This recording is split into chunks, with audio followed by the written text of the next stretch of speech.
Mr. Levy, let me bring you in here because, of course, the insurance issue has to be part of this conversation. What, if any, are implications for insurance? So I think that was a brilliant summary by Aishina, I have to say that.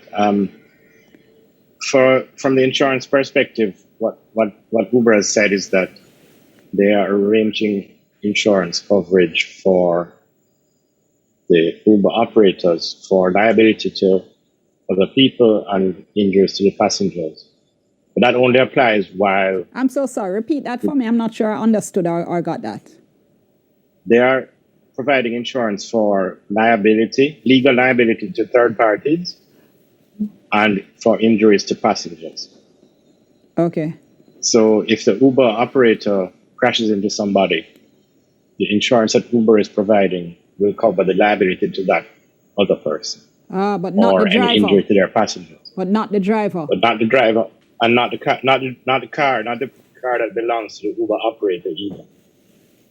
So they're going to have to be responsible for their own damage, or to have insurance of their own to cover that. Also, the Uber provided insurance only operates when they're carrying an Uber passenger. So the rest of the time they have to rely on their own insurance.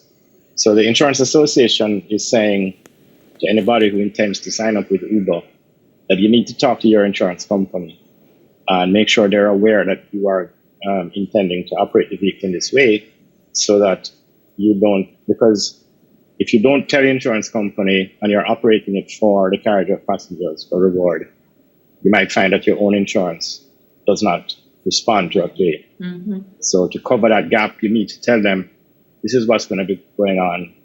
I'm signing up for Uber, and am I going to be covered when the Uber coverage doesn't apply? All right. So essentially then, where we are so far is that based on Transport Authority, you have to have a PPV license for the vehicle. You have to have the driver has to be registered with the Transport Authority. You're saying you have to be paying insurance that essentially regular taxi operators would pay, because that's essentially what it would be, correct? Yeah, it would have to be more than, say, somebody who is kind of driving to work privately and parking it for most of the day. If you're going to be out there hustling for Uber, you're going to pay closer to what a taxi pays than a private car. Okay. But yet the fares are coming in lower, way lower. Well, that's for Uber. I think a lot of what Aishina said is worth taking note of. And, the conveniences that the Uber service offers to passengers is great. All of the things that Aishina mentioned. The truth is that there are other, none of those services does Uber have a monopoly on. It's possible for apps to be developed by taxi operators that provide much of the same kind of thing, the tracking, the identification of the driver, the convenience of the stored credit card, and so on. So I think that the benefits are can be derived from the industry, with or without Uber. And so, it will be interesting to see what happens. Uber tried and failed in Trinidad.